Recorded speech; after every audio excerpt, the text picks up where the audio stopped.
찬송가 1장 만복의 근원 하나님을 함께 부르심으로 2024년 1월 29일 월요일 새벽 예배를 시작합니다.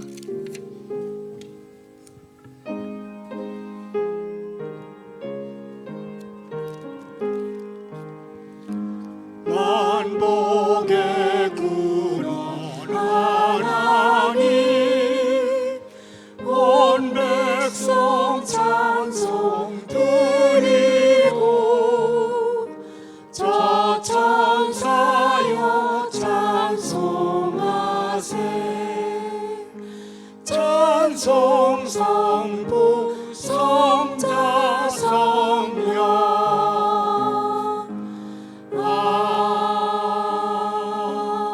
아멘. 계속해서 405장입니다. 주의 친절한 팔에 안기세.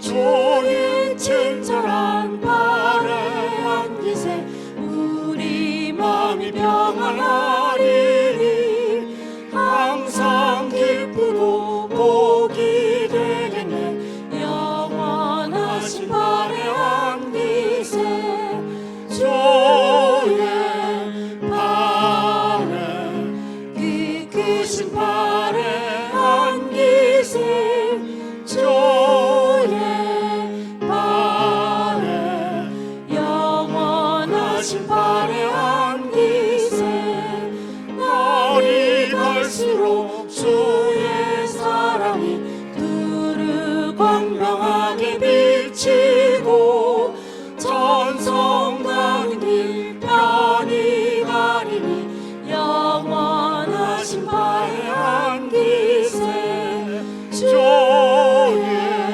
팔에 그 크신 팔에 안기세 주의 팔에 영원하신 팔에 안기세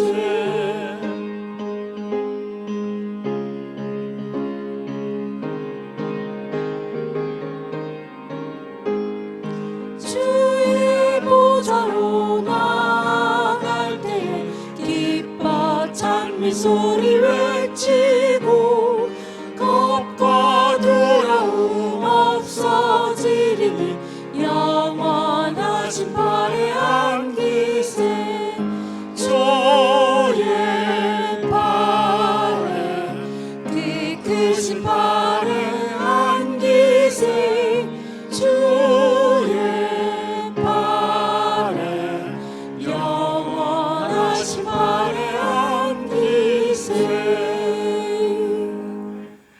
오늘 새벽에 하나님의 말씀은 마가복음 10장 17절부터 32절까지입니다. 교독합니다.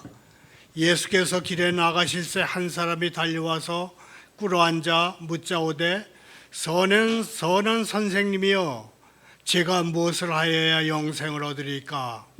예수께서 이르시되 내가 어찌하여 나를 선하다 일컫느냐 하나님 한 분 외에는 선한 이가 없느니라. 그대가 계명을 안 하니 살인하지 말라, 간음하지 말라, 도둑질하지 말라, 거짓 증언하지 말라, 속여 빼앗지 말라, 그대 부모를 공경하라 하였느니라. 그가 여짜오되 선생님이여 이것은 내가 어려서부터 다 지켰나이다. 예수께서 그를 보시고 사랑하사 이르시되 그대가 아직도 한 가지 부족한 것이 있으니 가서 그대에게 있는 것을 다 팔아 가난한 사람들에게 주라.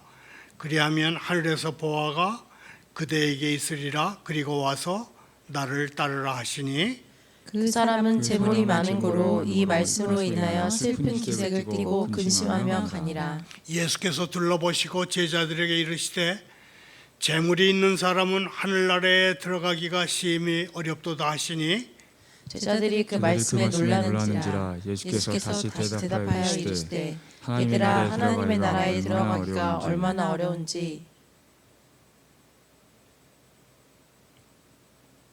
낙타가 바늘기로 나가는 것이 부자가 하나님 나라에 들어가는 것보다 쉬우니라 하시니라.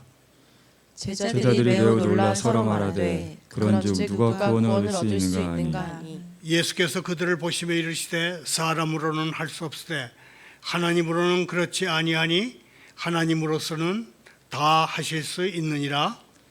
베드로가 여짜와 이르되 보소서 우리가 모든 것을 버리고 주를 따랐나이다. 예수께서 이르시되 내가 진실로 진실로 너에게 이르노니 나와 복음을 위하여 집이나 형제나 자매나 아버지 어머니나 아버지나 자식이나 전토를 벌인 사람은 현세에 있어 집과 형제와 자매와 어머니와 자식과 전토를 백배나 받되 박해를 경하여 받고 내세 영생을 받지 못할 사람이 없느니라. 그러나 먼저 된 자로서 나중되고 나중된 자로서 먼저 될 자가 많으니라. 아멘. 하나님 아버지, 저희가 돈과 물질에 얼마나 집착할 수 있는지 다 알고 계십니다. 돈과 물질의 속박에서 저희를 자유롭게 해 주옵소서. 저희는 어디까지나 청지기일 뿐 임자가 아님을 깨닫게 도와주옵소서. 예수님의 이름으로 기도하옵니다. 오늘의 설교 부제목은 부 자체가 나쁜 것은 아니나입니다. 이 부제에는 물질적인 부가 악한 것은 아니지만 부를 추구하고 부가 최우선순위가 되면 그 사람의 영혼이 파괴될 수 있다, 그런 뜻이 들어 있습니다. 지나치게 재물에 집착하지 않고 하나님 나라의 일원이 되기로 결단할 때 우리는 비로소 온 우주를 소유하신 하나님이 하나님 되시게 합니다. 설교 중에는 몹시 심한 추위 속에 우크라이나 전장에서 벌어지고 있는 비인도적인 참상과 그에 못지않은 선전전을 소개하겠습니다.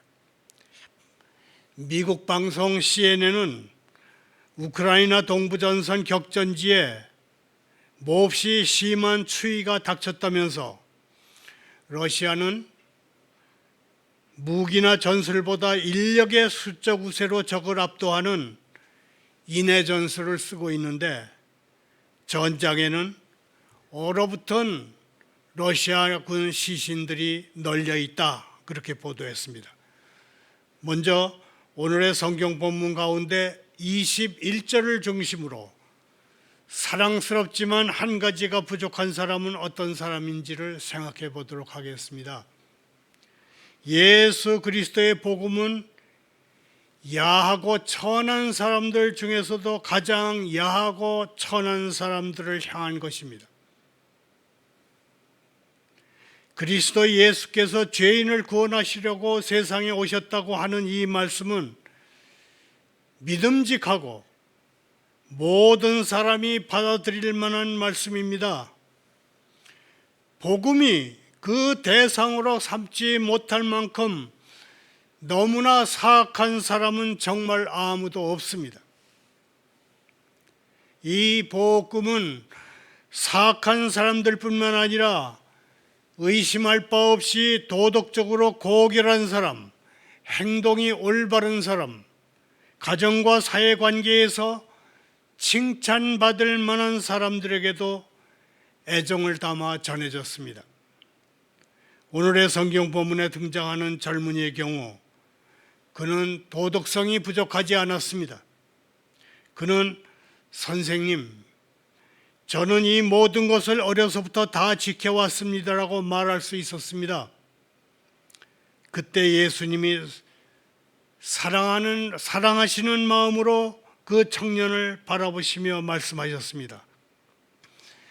만약에 그 청년이 의도적으로 거짓말을 했더라면 구세주께서 사랑하는 마음으로 그를 쳐다보시지 않았을 것입니다. 그 청년이 한 말은 절대로 거짓말이 아니었습니다.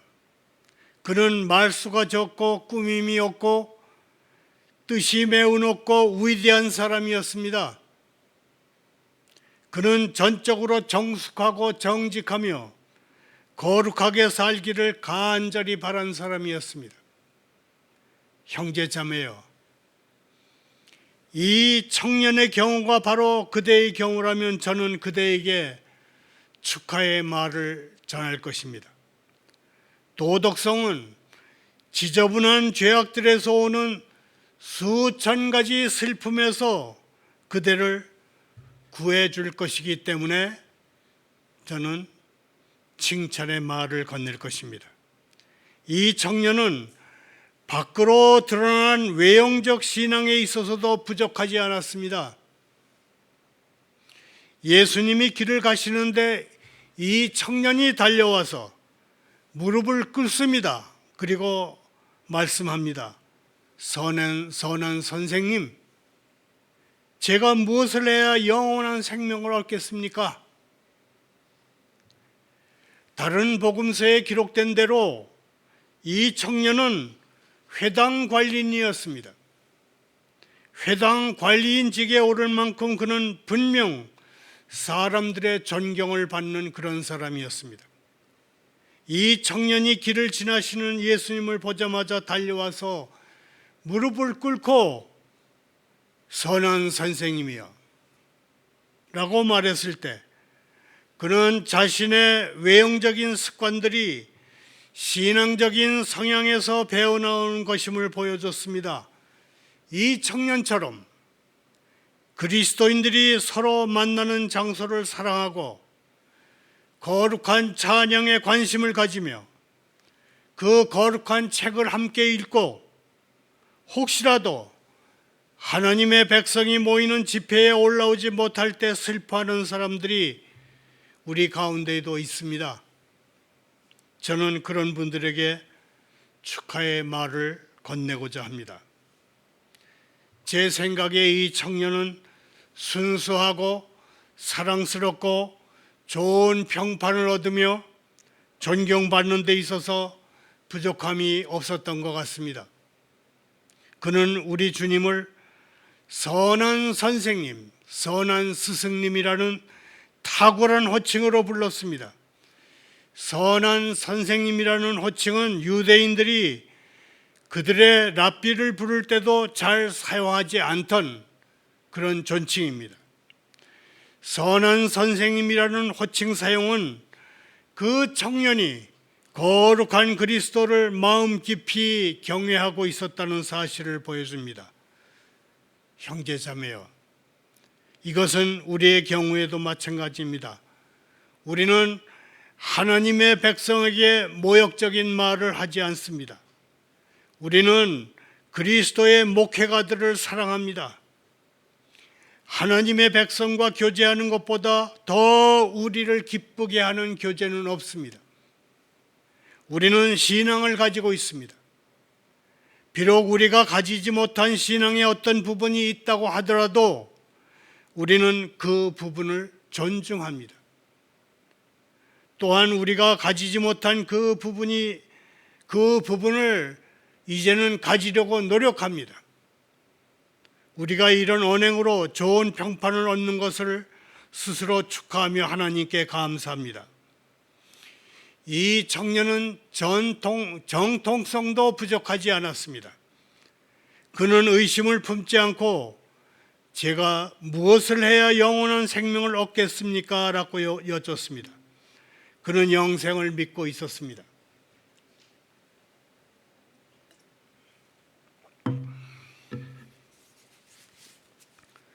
그는 부활도 없고 천사도 없고 영도 없다고 하는 사두개인이 아니었습니다. 그는 자기 조상이 믿던 위대한 옛 진리들을 존중했습니다. 그는 정통신앙을 굳건히 믿는 교인이었습니다. 우리도 마찬가지입니다. 우리는 감히 하나님의 말씀을 의심한 적이 없습니다. 우리는 가장 엄숙한 방식으로 우리가 알고 있는 말씀의 의미를 굳게 지킵니다.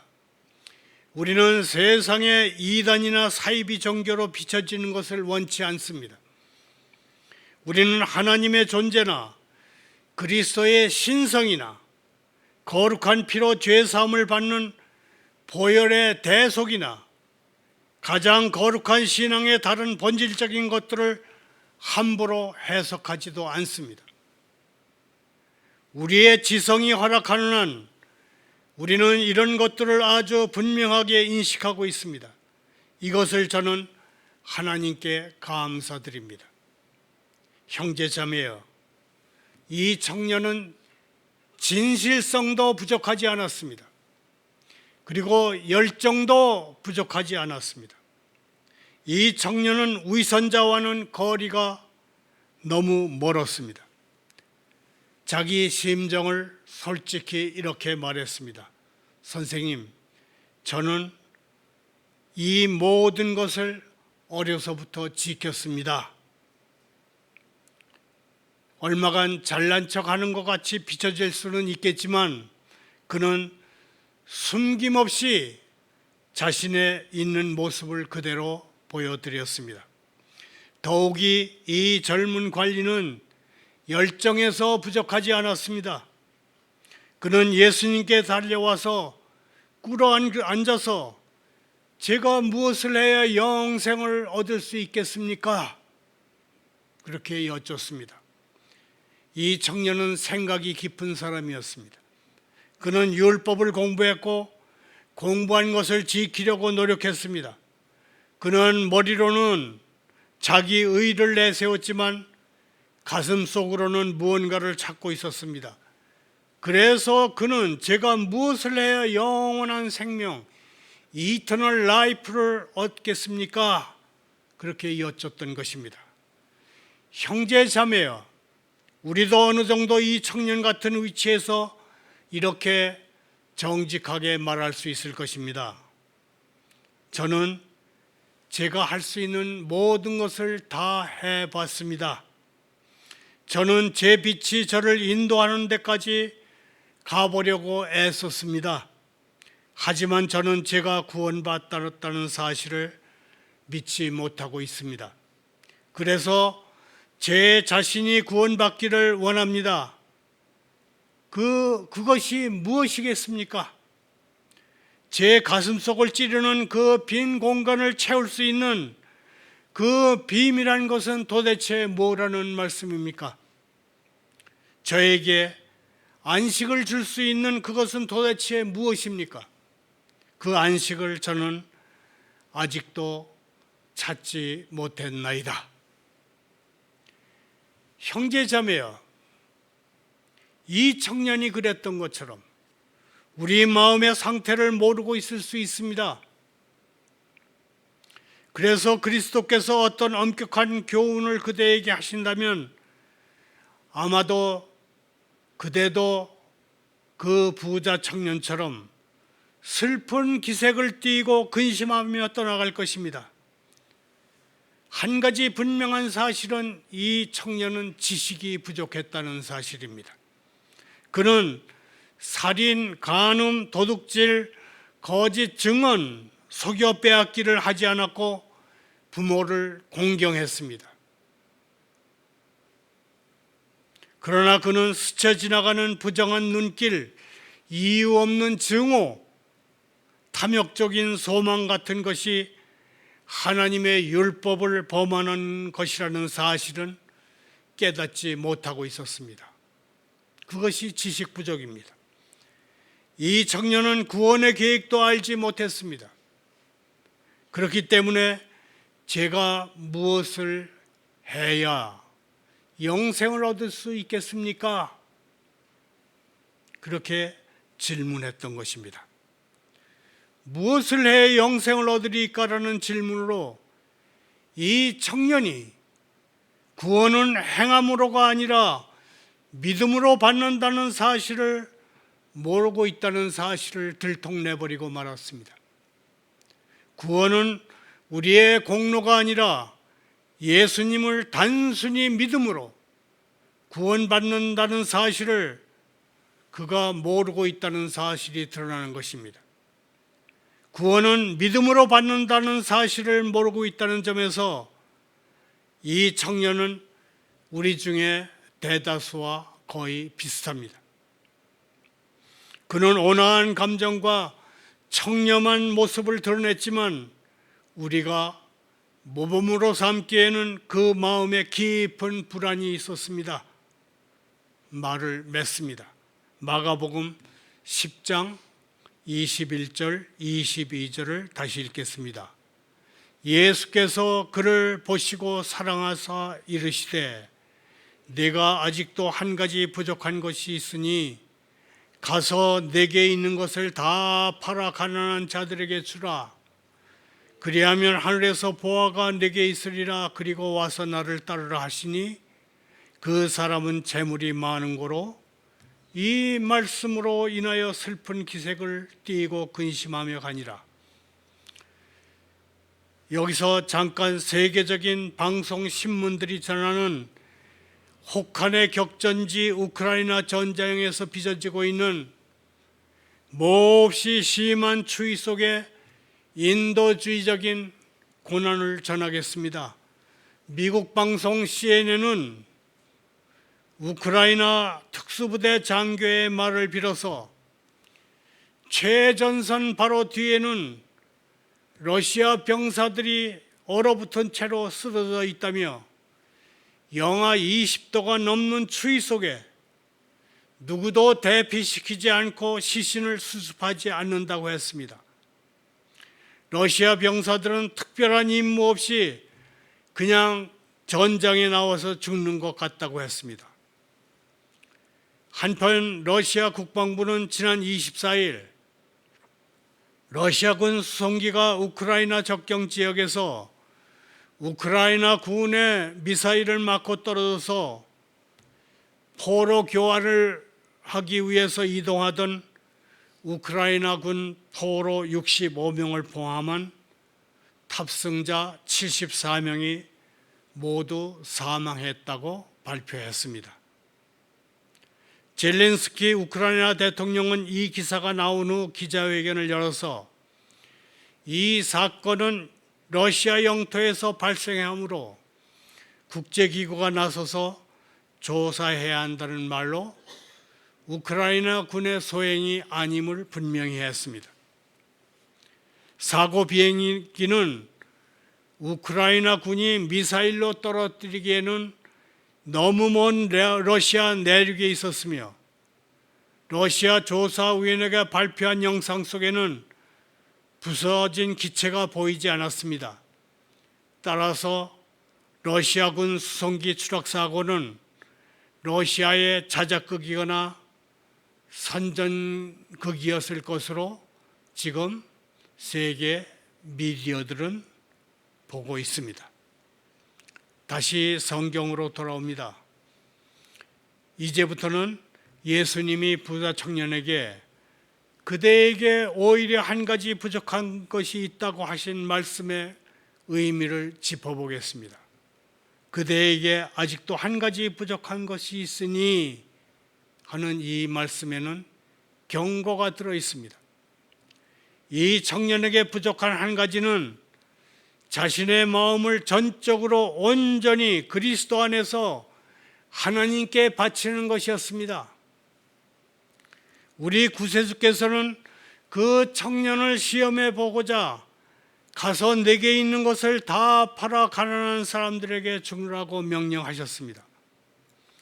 이 명령은 모든 사람들을 한 보편적인 명령이 아닙니다. 우리가 가지고 있는 것을 다 팔아서 가난한 사람들에게 주라는 그런 보편적인 명령이 아닙니다. 구세주께서는 이 청년이 가난해지는 것을 참을 수 있는 사람이 아니라는 것을 아셨기에 이 청년이 처한 특별한 상황 속에서 이 특별한 명령을 내리셨던 것입니다. 그대의 최우선 순위가 부자 되는 것이라면 아마도 무서운 결과를 각오해야 할 것입니다. 물질의 부여 자체가 나쁜 것은 아닙니다. 영적 건강에 해로울 수는 있지만 물질적 풍요가 악한 것은 아닙니다. 그러나 부를 추구하고 부가 최우선 순위가 되면 그대의 영혼이 무너질 수 있습니다. 그대의 가정이 해체될 수 있습니다. 하나님 대신에 그대가 만든 우상을 섬기면 하나님이 그대에게 간절히 주고 싶어 하시는 돌보심, 보호하심, 인도하심을 빼앗기게 됩니다. 그리고 창조주와 멀어져서 그분과 분리된 채로 죽음을 맞이하면 영원히 그분과 분리된 채로 서 있게 될 것입니다. 구주께서는 이 청년이 부를 우상 삼고 있다는 것을 알고 계셨습니다. 이 청년은 신사였고 많은 재산을 소유한 사람이었습니다. 그는 인색한 사람처럼 보이지도 않았습니다. 만약 그가 인색했다면 회당 관리인이 되지 못했을 것입니다. 그러나 그에게 한 가지 부족한 것이 있었으니 청년의 마음이 재물이 있는 곳에 있고 하나님보다 재물을 더 사랑하는 것이었습니다. 만약 우리가 하나님을 위해 결심했다면 우리 마음은 전적으로 그분의 것입니다. 그러므로 우리는 그 결심을 기꺼이 순종함으로 그 결심을 드러내야 할 것입니다. 그러지 못한 것이 부자 청년에게 딱 한 가지 부족한 것이었습니다. 하나님의 뜻에 자신의 마음을 전적으로 바치는 것이 부족했던 것입니다. 이 사람은 그리스도를 따른다는 세상 사람들의 비난을 피할 수 있었습니다. 그는 그리스도를 선한 선생님이라고 부를 수는 있었지만 그리스도께서는 돌아가서 그분을 따르고 배울 수는 없었습니다. 선한 선생님이라고 말할 수는 있었지만 그분을 진정 따를 수는 없었습니다. 강조하거니와 부자 청년은 지식이 부족했습니다. 그는 율법의 영성을 알지 못했습니다. 율법은 스쳐 지나가는 우리의 생각이나 상상에까지도 관여한다는 사실을 그는 한 번도 배우지 못했던 것 같습니다. 그는 간음이나 도둑질 같은 죄를 짓지 않았고 진실되지 않은 것을 말하지 않았기 때문에 자신은 율법을 지키고 있다고 착각하고 있었던 것입니다. 그러면 만약 우리가 부자 청년이 얻고자 했던 영생을 얻고자 한다면 그러면 어떻게 해야 할까요? 예수님이 답으로 제시하신 지침, 가서 그대에게 있는 것을 다 팔아 가난한 사람에게 주라는 말씀이 뜻하는 바는 과연 무엇일까요? 첫째는 그대의 우상을 포기하라는 것입니다. 그 청년의 우상은 재물이었습니다. 이 말씀은 우리에게도 똑같이 시험으로 주어집니다. 하나님보다 더 사랑하는 것이 우상입니다. 우리는 그런 의미에서 우상을 숭배하는 사람들입니다.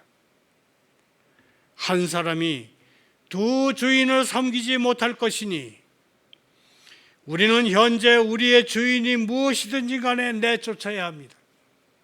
그런 다음에 그리스도께서 들어오시도록 해야 합니다. 둘째, 그대의 십자가를 지라는 교훈입니다. 예수님은 말씀하셨습니다.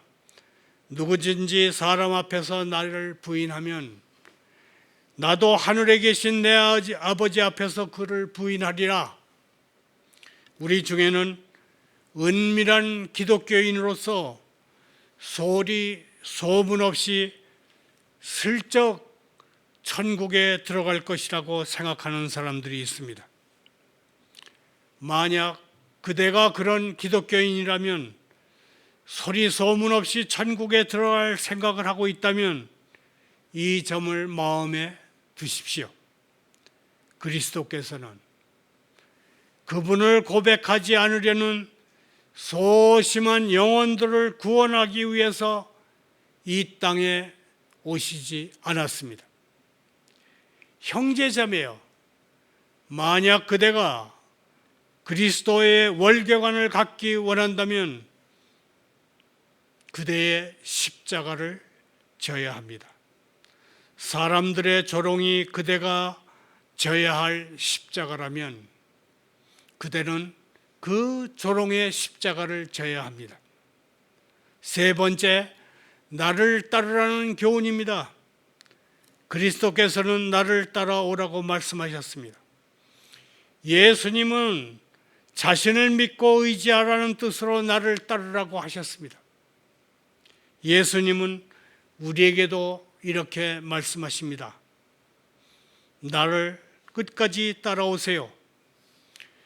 결코 중간에 멈추지 말고 내 보좌에 올라오기까지 나를 따라오세요. 그러면 거기서 나와 함께 안식하게 됩니다. 오 하나님께서 우리를 이 새벽에 도우사 우리가 각자 처한 상황에서 이렇게 대답하기를 원합니다. 예, 주님, 주님이 모든 것을 아시오매 제가 주님 사랑하는 줄을 주님께서 아시나이다. 우리가 어떤 사람이 되든 어떤 일을 하든 주님을 위해 무엇이든 모든 것까지 포기하도록 우리를 부르셨으니 우리가 그렇게 행할 것입니다. 그런 행함으로 맞는 복된 하루 또 새로운 한 주간이 되기를 소원합니다. 감사합니다. 기도합니다. 사랑의 주님, 저희의 생각이나 감정도 재물도 저희 마음대로 할 수 없나이다. 이런 것들을 주님께 맡깁니다. 주님은 지으신 분이며 저희는 지으심 받은 사람들입니다. 지혜로 저희 영혼을 다스리시고 사랑으로 저희 갈 길을 정해 주옵소서.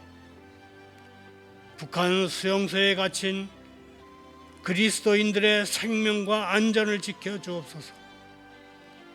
지하 교인들의 예배 처소와 주께 드리는 예배를 주님의 날개로 덮어 보호하옵소서.